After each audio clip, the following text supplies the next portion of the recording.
I remember saying to my wife, I love women. I love women. She looked at me like, what do you mean? I said, babe, I'm attracted to women.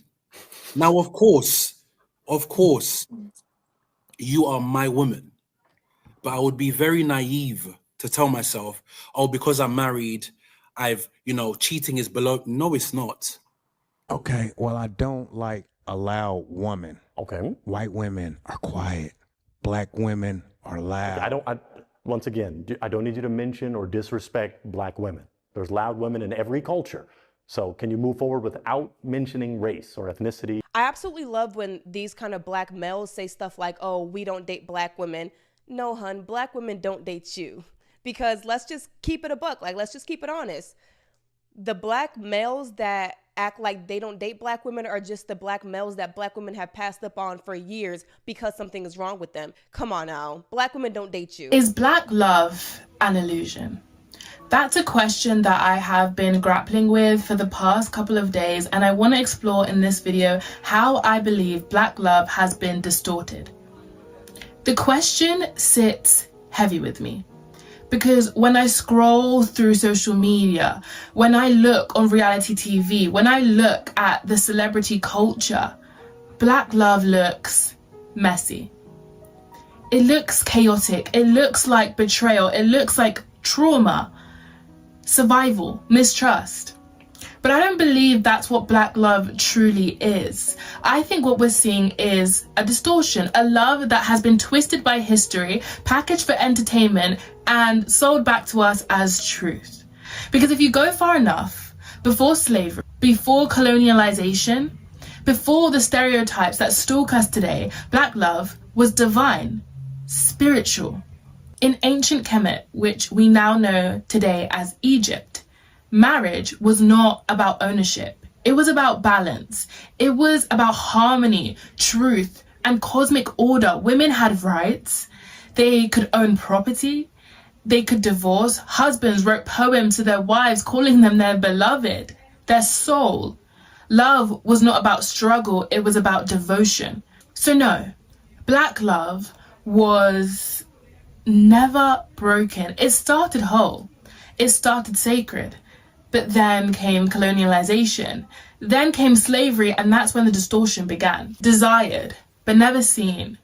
The first distortion started with black women. From the very first colonial writings, African women were described as exotic, animalistic, and excessive.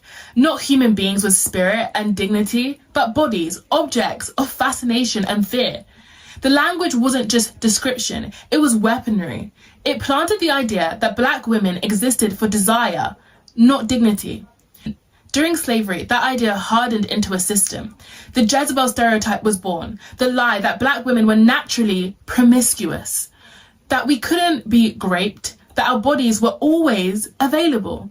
That lie excused centuries of violence and violations.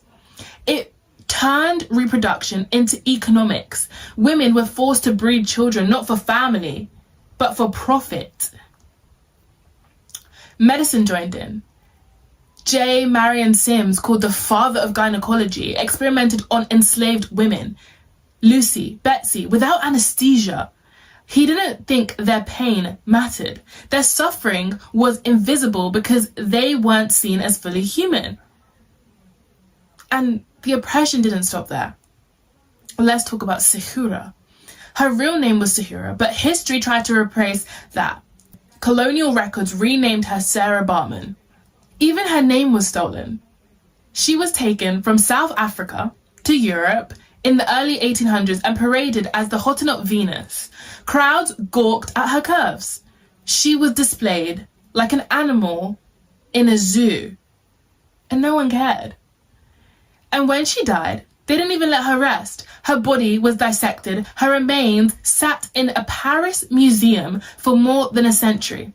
Only in the 2000s did she finally come home. Her story is not just a tragedy. It's a blueprint for how the world has consumed black women's bodies while denying their humanity. And the painful truth is, the story didn't end there. Look at Megan Thee Stallion. For years, people praised her for her height, her strength, her curves, She was celebrated when she entertained, when her body performed. But when she was shot and she said, I am in pain, I need protection, she wasn't believed. People made think pieces talking about her lying about being shot in the foot. She was mocked. People laughed at her trauma. She was denied her humanity in real time. Did Tory Lanez do it? You heard it from me first. Megan's friend did that. She shot her and blamed it on Tory. Here's how the story went. They met at the Live Nation brunch. Megan put her friend onto Tory. Tory started killing. She went to somewhere else when she was sick, and then Megan started getting on Tory's live. Megan was messing with Tory. And then all of a sudden, she went on to everybody else. She went to the baby, and then Ben Simmons. We don't even know how Ben Simmons got in this whole situation. I'm telling you, Kelsey shot Megan, and Megan tried to backtrack right now. That's a lot to unpack, bro. To me, I'm pro Tory Lanez. How are you pro Tory Lanez? That's what Because I don't just listen to random facts and lies from people and make an assumption and an assessment about. But how do you know what's random and what do you know is a lie? How do you know it's real? Okay, 2 eyewitnesses reported the real story of what they saw happen. Those testimonies were dismissed because they did not fit the narrative that was being presented in the courtroom. I do believe opinions did come into play a lot with that particular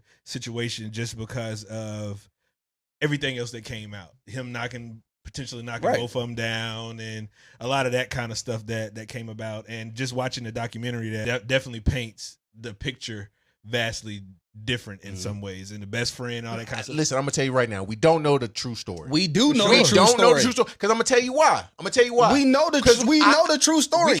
That's Sahura's story all over again.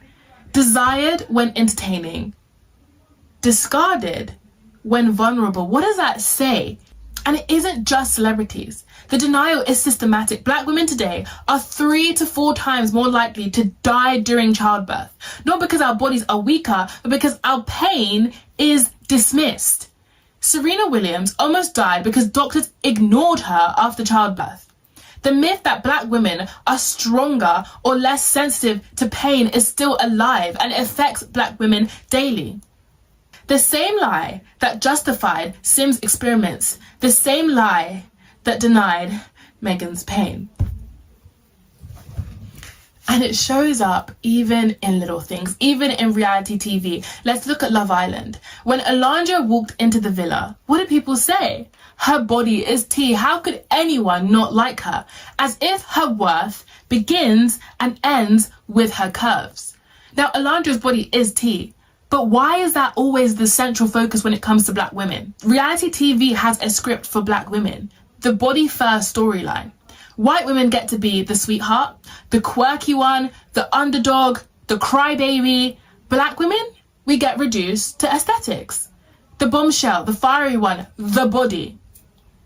So when people praise Alondra's curves, it sounds flattering, but it's really consumption. It's attention that reduces instead of expands. The pattern is the same. Black women are still being devoured, desired, but never truly seen. When Whitney was going through a breakup with the man she met on Love Island, Locken, people immediately wanted to discredit her. They wanted to say that she was lying. People told Whitney to stop talking, to stop complaining, stop documenting her pain. Why? Because people don't care when black women are sad. They don't care when black women are vulnerable because they only see black women as objects of desire, of consumption. So when a black woman shows vulnerability, they get confused. They immediately want to dismiss it because black women aren't supposed to cry. The distortion didn't spare black men either. In the 1800s, propaganda created the black brute stereotype. The idea that black men were violent, dangerous, and hypersexual. It was designed to justify lynchings, to keep black men under constant watch, to frame them as threats to white womanhood. Emmett Till. At the same time, black men's strength was exploited. On plantations, their labor was prized, but their bodies were used up as tools. The contradiction never, ever left. Black men became feared as predators, but consumed as performers. Look at sports. Black men dominate basketball, football, track. They're praised as natural athletes, strong, fast, explosive, but rarely called geniuses. rarely recognized for strategy, for intellect, for leadership. Their genius is erased, their minds sidelined. Look at hip-hop. For decades, the industry has pushed hypermasculinity, men flaunting wealth, women dominance, vulnerability mocked, tenderness erased. And in dating, fetishization takes over. Black men pursued for their bodies, their size, their sexuality, not for their souls. Desired as fantasies reduced to stereotypes. The amount of women that I've seen fetishize black men on TikTok, on social media is insane. Winston, he's black and beautiful. And most of the white women here think that Winston is sexier. And even worse news for white men, they say that he's better in bed. So, is that why white women prefer black men? Do white women prefer black men? Well, some white women do, I do. Why? They're a lot more, what's the skin? What's the what? The skin. The skin? Oh, it's so lovely. Black skin against white skin. Oh, what do you mean skin? I've got lovely skin. No, not like black man's skin. Why, what's the difference with black men's skin then? Well, if they look after it, it's all soft. It's like chocolate. Like chocolate? Would you eat it, do they, black skin? Well, is that just... So for you, black guys or white guys? Black guys. Can you elaborate as to why specifically black guys? Yes, black guys are melanated, and I want my children to survive, and I know that the only way for them to survive in the future is for them to have melanin in their skin. So that's the way for me to, make my legacy continue. Okay, I like that answer. That's actually a really unique answer. And when these are the roles we inherit as black people, intimacy collapses. Men perform strength instead of revealing their hearts. Women endure pain instead of receiving care. And what could have been love becomes survival. What could have been sanctuary becomes struggle. The distortion continues. And when we do see black love on screen, too often is struggle love. Reality TV sells it to us. Let's look at Ollie and AD on The Perfect Match. Before the show, everyone knew they were going to get married. The fairy tale narrative was locked in. What we saw on The Perfect Match was immaturity, volatility, lies, shouting matches. It wasn't safe. It wasn't tender. Yet in the finale, it was repackaged as romance. Struggle love wrapped with a bow. Blueface and Krishan Rock. Their relationship was chaos, violence, pain, arrest, abuse. And what did the internet do? Turned the trauma into memes. Their heartbreak into entertainment. Blueface and Krishan had a whole show. People would post think pieces like, oh, if my man's not like Blueface, I don't want it.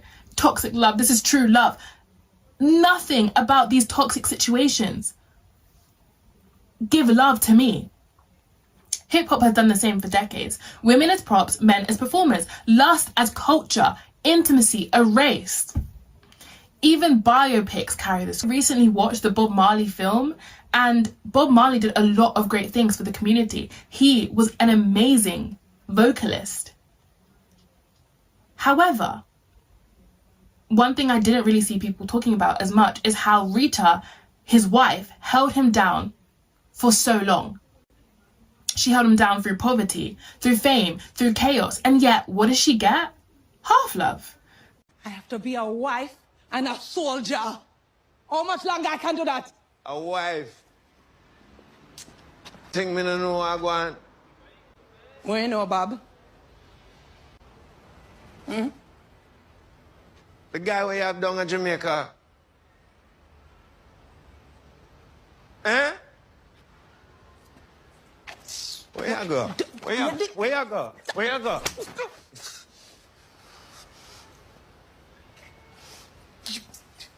You think you can do what you want and me get none in return? You get none.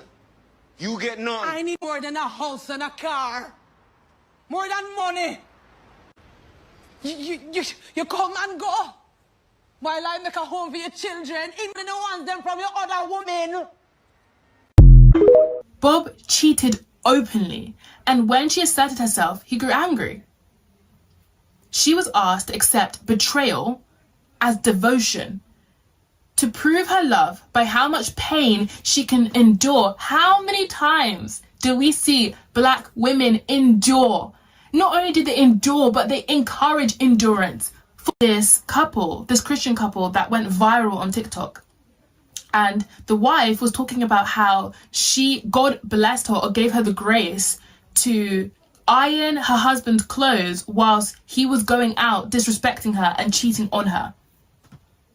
I hate you. I'll never love you. I wish I never married you. Right. I knew that life and death is in the power of the tongue through the word of God. So I would say, you will love me one day. We will have a good marriage one day. And although he would go out for weekends, I would literally help him get ready to go meet a side chick by ironing his clothes and getting him ready for the night.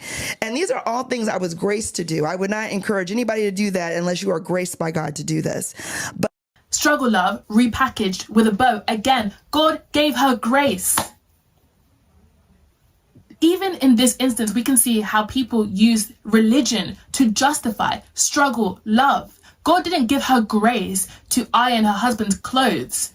She was insecure and anxiously attached. She so desperately wanted to be chosen that she was willing to accept the bare minimum. Not even the bare minimum. She was willing to accept disrespect. Again and again and again, we see Black women tolerate disrespect because they're so desperate to be chosen. And here's the thing. Representation isn't neutral. The more we see struggle, the more we internalize it, the more we believe love has to be hard, that endurance equals devotion, that pain equals intimacy. But love isn't supposed to be this hard. Struggle love isn't Black love.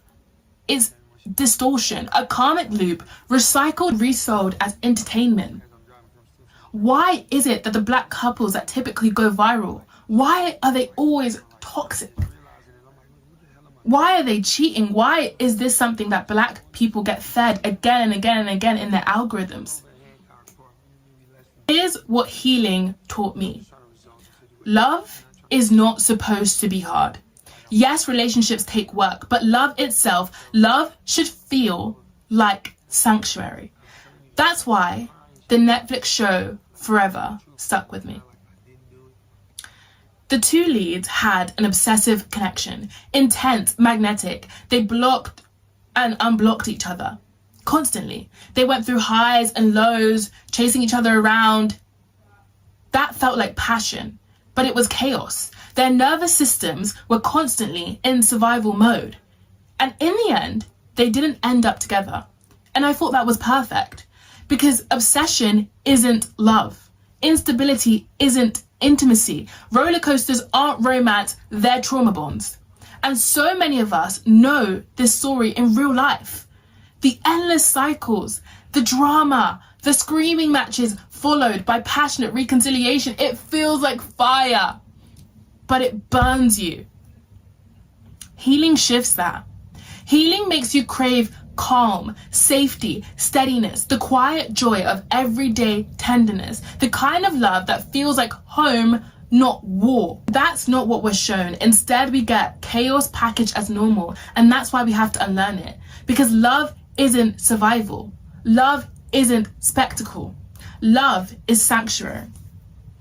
And that's why I thought Forever did a great job, because the two leads didn't end up together. And I don't think they were supposed to. Sometimes you need to go through a deep situation, an intense situation, like what the two leads went through in Forever, to realize what you don't want in love. I'm so happy that in the end, the main character chose himself. Because at the end of the day, love teaches you. Love holds a mirror and shows you what you need to integrate, what you need to learn about yourself. And some people are lessons, not forever. When you truly choose yourself, that's when true love can align and meet you where you are. So what's next? We return to whole love.